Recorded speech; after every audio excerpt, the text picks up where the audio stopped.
तो नमस्कार साथियों, स्वागत है आप सभी का हमारे YouTube चैनल पर। तो आज हम करने वाले हैं हमारी नेक्स्ट क्लास। ठीक है, तो जिसमें हमारा सबसे पहला टॉपिक है मध्य प्रदेश में केंद्र बिंदु। ठीक है, मध्य प्रदेश में कौन कौन से केंद्र बिंदु पाए जाते हैं उनके बारे में हम चर्चा करने वाले हैं। ध्यान से देखिए भाई। देखिए, सबसे पहला है मंगलनाथ। मंगलनाथ को क्या कहा जाता है भाई? मंगलनाथ को क्या कहा जाता है? मंगलनाथ को कहा जाता है पृथ्वी का केंद्र बिंदु। किसका केंद्र बिंदु? पृथ्वी का केंद्र बिंदु। ठीक, पृथ्वी का केंद्र बिंदु क्या है भाई? मंगलनाथ है। इसके बाद बात करें तो अखंड भारत का केंद्र बिंदु। अखंड भारत का केंद्र बिंदु। अखंड भारत का केंद्र बिंदु क्या हो जाएगा? बरसाली बैतूल। बरसाली बैतूल क्या है भाई? अखंड भारत का केंद्र बिंदु है। ठीक है, आई बात समझ में? चलो आगे बढ़ते हैं। फिर आता है भाई अविभाजित भारत का केंद्र बिंदु क्या है? तो अविभाजित भारत का केंद्र बिंदु क्या है भाई? अविभाजित भारत का केंद्र बिंदु क्या है? अविभाजित भारत का केंद्र बिंदु हमारा प्यारा सा कटनी। ठीक है, कटनी में एक करौंदी नाम का स्थान है, वो अविभाजित भारत का क्या है? केंद्र बिंदु है। ठीक, चलो अब बात करते हैं वर्तमान भारत का केंद्र बिंदु क्या है। वर्तमान भारत का केंद्र बिंदु किसको माना जाता है भाई? हमारे प्यारे से जिला विदिशा को। विदिशा किस संभाग में आता है भाई? भोपाल संभाग में आता है। ठीक है, विदिशा से कर्क रेखा गुजरती है। हाँ बिल्कुल गुजरती है। भोपाल एक ऐसा संभाग है जिसके सभी जिलों से होकर के कर्क रेखा निकलती है। ठीक है, चलो फिर बात करेंगे मध्य प्रदेश का केंद्र बिंदु क्या है भाई?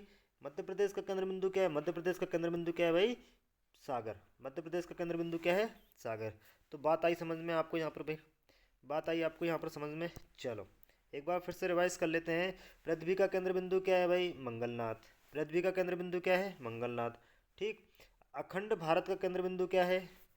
बरसाली बैतूल। ठीक है, बरसाली या फिर बैतूल। या तो आपको ऑप्शन में बरसाली देगा या फिर बैतूल देगा। अविभाजित भारत का केंद्र बिंदु क्या है?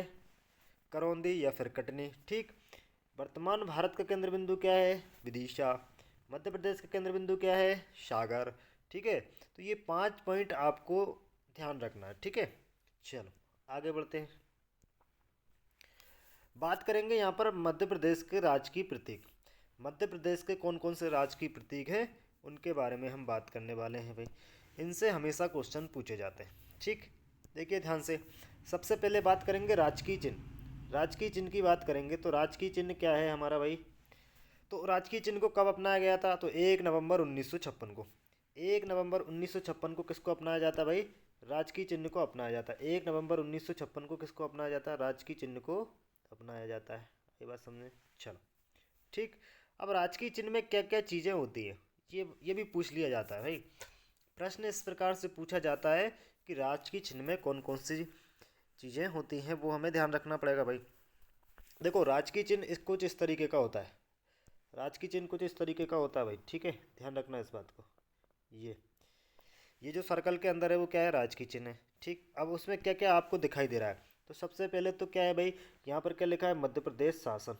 क्या लिखा है? मध्य प्रदेश शासन लिखा है। ठीक, इसके बाद जो ऊपर ये जो इस तरीके की आकृति बनी है, ये इस तरीके की जो आकृति बनी है वो क्या है भाई? वो है स्तूप। क्या है वो? स्तूप है। क्या है? स्तूप। और स्तूपों की संख्या कितनी है? 24 है। स्तूप कितने हैं भाई? 24 है। ठीक, इतनी बात आई समझ में। इसके बाद में आपको यहाँ पर दे दिया जाता है गेहूँ। गेहूँ की क्या है? बाल है यहाँ पर। किसकी बाल है? गेहूँ की बाल।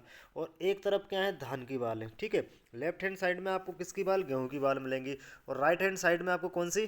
धान की बाल मिलेंगी। ठीक, बीचों बीच में जो सर्कल के बीच में जो चिन्ह दिखाई देता है उसको हम बोलते हैं अशोक चिन्ह। क्या बोलते हैं? अशोक का चिन्ह, मतलब अशोक स्तंभ। ठीक, अशोक स्तंभ। अशोक स्तंभ क्या है भाई? ये अशोक स्तंभ कहाँ पर है? ये। ठीक, चलो, और अशोक स्तंभ के दोनों तरफ क्या है? बरगद का पेड़ है। ठीक, आई बात समझ में? तो ये 4-5 पॉइंट आपको यहाँ पर ध्यान रखना है राजकीय चिन्ह से संबंधित। पहली बात, राजकीय चिन्ह को कब अपनाया गया था भाई? राजकीय चिन्ह को कब अपनाया गया था? तो ये हमने पढ़ लिया भाई 1956 में। 1 नवंबर 1956 में जैसे ही मध्य प्रदेश की स्थापना होती है 1 नवंबर 1956 को, उसी समय पर राजकीय चिन्ह को अपना लिया जाता है। क्या क्या है राजकीय चिन्ह में? मध्य प्रदेश शासन लिखा है ऊपर की ओर। ठीक, और नीचे की ओर क्या लिखा है? सत्यमेव जयते। ठीक, चारों ओर स्तूप बने हुए हैं। ये क्या है? स्तूप है। चारों ओर स्तूप बने हुए हैं। उनकी संख्या कितनी है? 24 है। उनकी संख्या कितनी है भाई? 24 है। ठीक, बीचों बीच में बरगद का पेड़ है, अशोक का स्तंभ है और धान की बाल और गेहूं की बाल भी यहाँ पर देखने को मिलती हैं। आई बात समझ में भाई यहाँ तक? चलो आगे बढ़े। चलो अब बात करेंगे राजकीय गान की। किसकी बात करेंगे भाई? राजकीय गान की।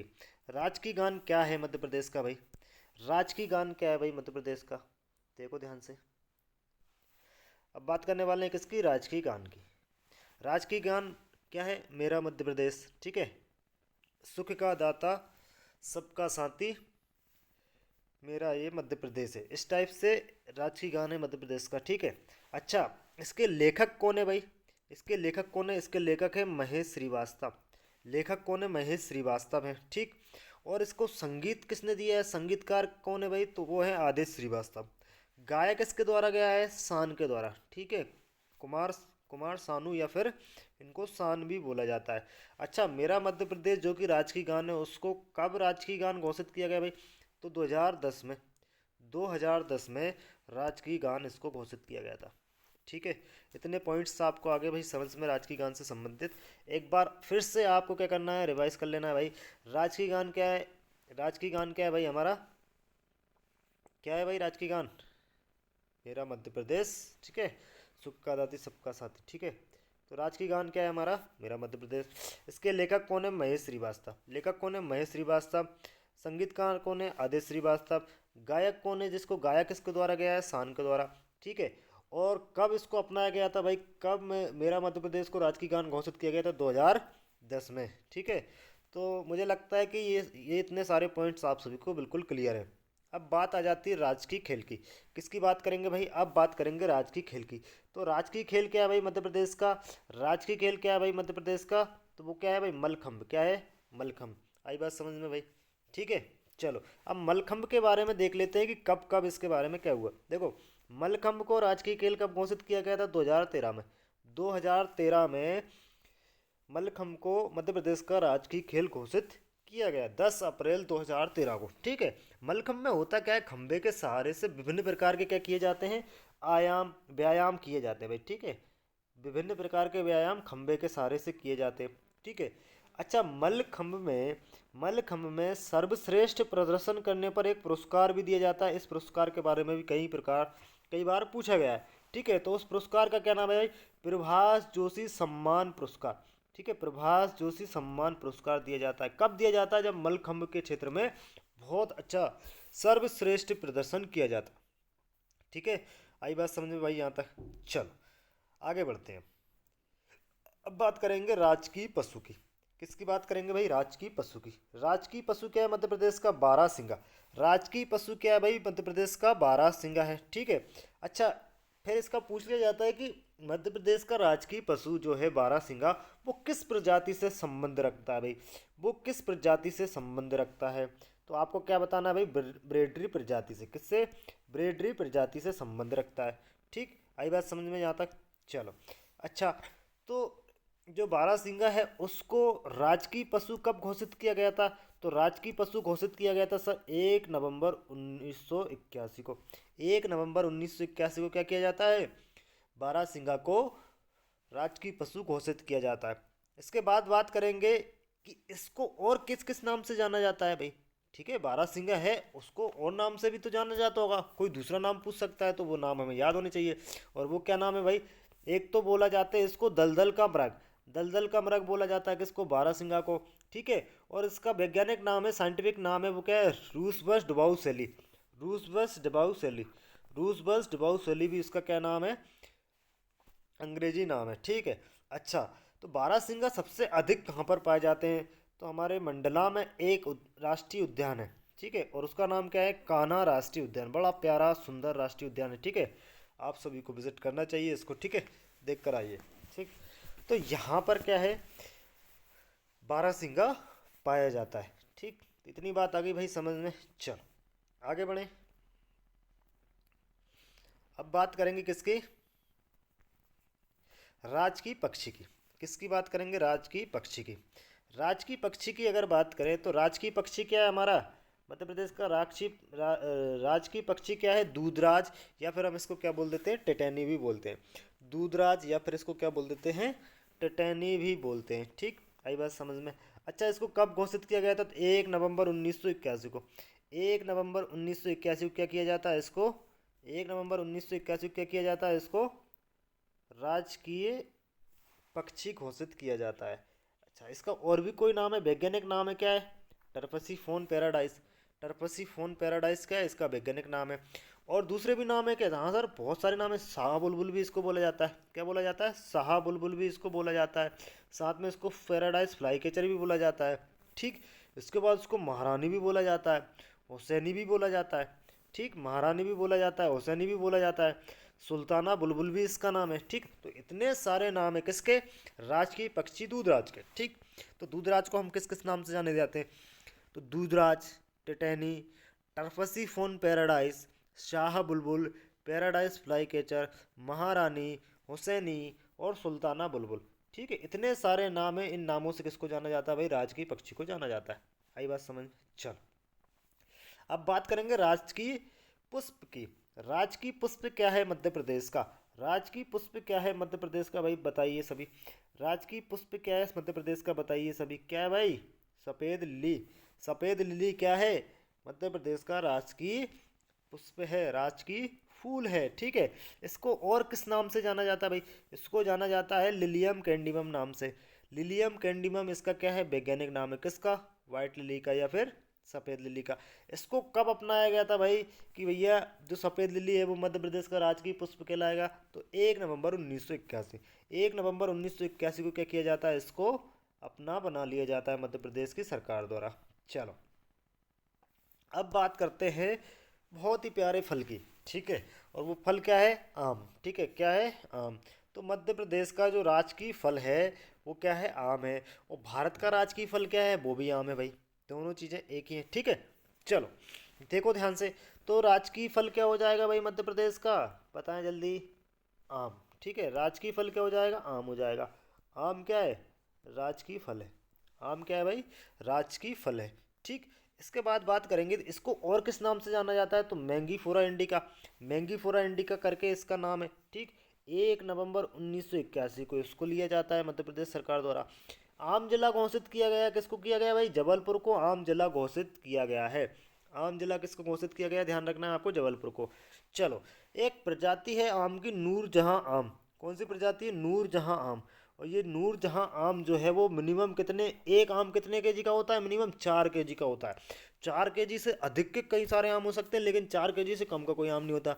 इसलिए उसका नाम क्या पड़ा है? नूरजहां आम। ठीक है। अच्छा, ये कहाँ पर मिलता है भाई? नूरजहां आम का जो उत्पादन होता है वो कहाँ पर होता है? वो होता है हमारे कुट्ठीवाड़ा में। कहाँ पर होता है? कुट्ठीवाड़ा। और ये कहाँ पर है?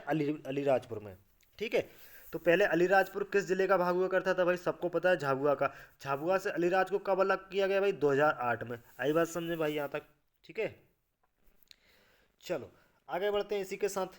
चलो, अब बात करेंगे राजकीय वृक्ष की। किसकी बात करेंगे भाई? राजकीय वृक्ष की। राजकीय वृक्ष। राजकीय वृक्ष क्या है? राजकीय वृक्ष क्या है? बरगद। बरगद का पेड़ क्या है मध्य प्रदेश का? राजकीय वृक्ष है।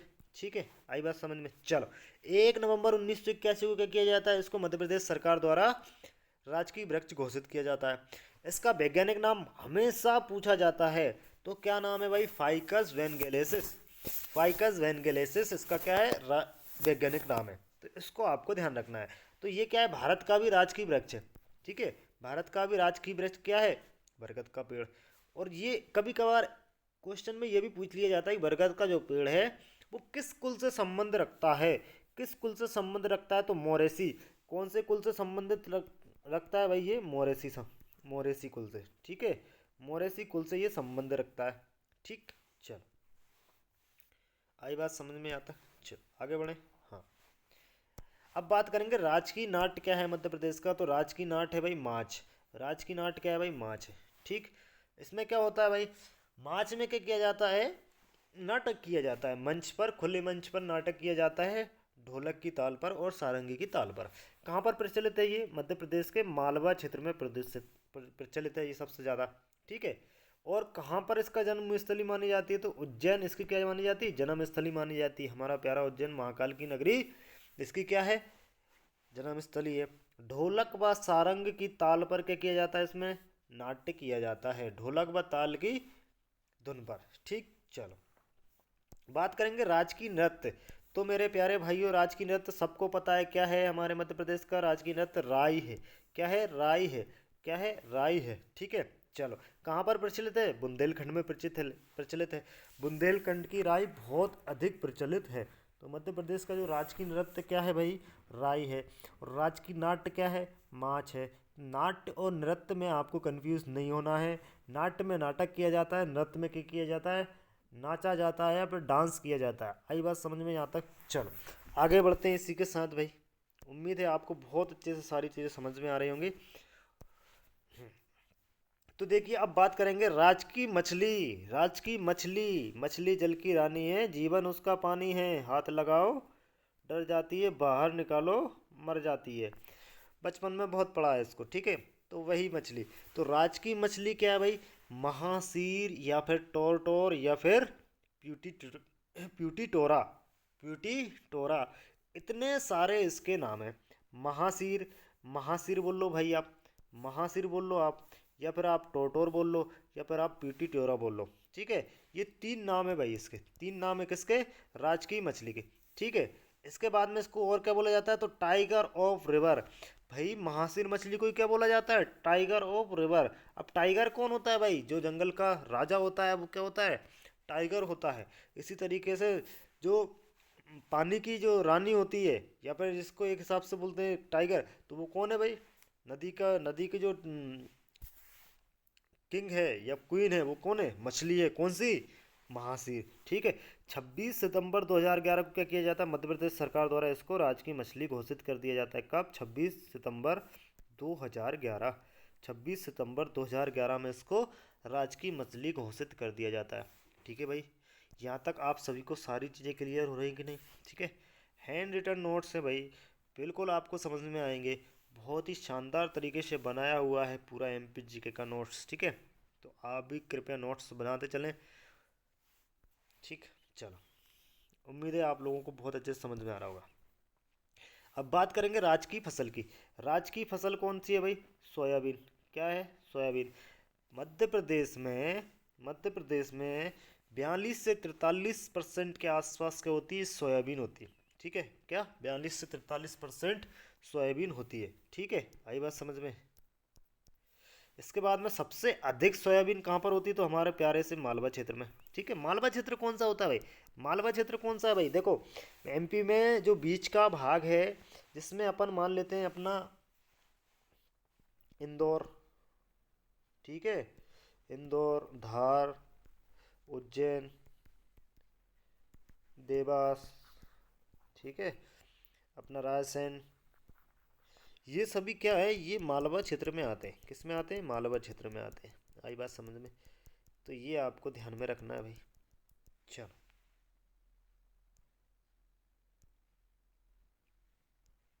ठीक। हाँ। तो ये सोयाबीन किस कुल से संबंध रखती है भाई? सोयाबीन जो है किस कुल से संबंध रखती है? तो तिलहन कुल से। कौन से? तिलहन कुल से ये संबंध रखती है।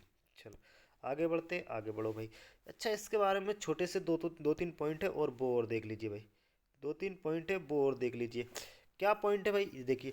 तो मध्य प्रदेश में सबसे बड़ा जो सोयाबीन का संयंत्र है, सोयाबीन का संयंत्र है, वो कहाँ पर है? उज्जैन में। कहाँ पर है भाई? उज्जैन में। ठीक। आई बात समझ में? सबसे बड़ा वायदा बाजार, सबसे बड़ा वायदा बाजार कहाँ पर है? इंदौर में है। इंदौर राष्ट्रीय सोयाबीन अनुसंधान केंद्र। अच्छा, इंदौर में क्या है? राष्ट्रीय सोयाबीन अनुसंधान केंद्र भी स्थित है। राष्ट्रीय सोयाबीन अनुसंधान केंद्र कहाँ पर स्थित है? तो हमारे प्यारे से इंदौर में स्थित है। चलो, अब बात करेंगे राजकीय नदी की। तो राजकीय नदी कौन सी है भाई साहब? नर्मदा नदी। राजकीय नदी कौन सी है भाई साहब? नर्मदा नदी है। ठीक है। चलो, इसी को क्या जीवित नदी का दर्जा भी दिया गया है? जीवित नदी का दर्जा। जीवित नदी भी किसको बोला जाता है? नर्मदा नदी को बोला जाता है। ठीक है।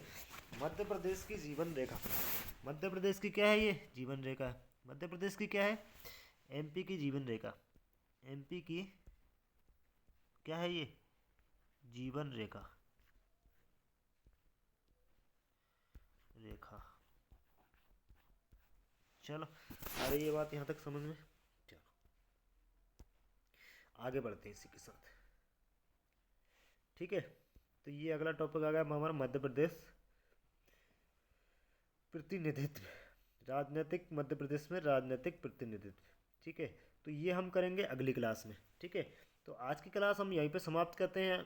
उम्मीद है आपको सभी टॉपिक, सभी चीज़ें आपको बहुत ज़्यादा अच्छे तरीके से क्लियर हो गई होंगी, और उम्मीद कर रहा हूँ कि आप पिछली क्लासेस भी देख रहे होंगे प्रॉपर तरीके से। ठीक है, तो आपको एक काम करना है, आपको क्या करना है, चैनल को सब्सक्राइब कर लेना है। ठीक, चैनल को लाइक सब्सक्राइब करें भाई। ठीक है, चलो, तो इसी के साथ आज की क्लास को समाप्त करते हैं भाई। थैंक यू, जय हिंद, जय भारत।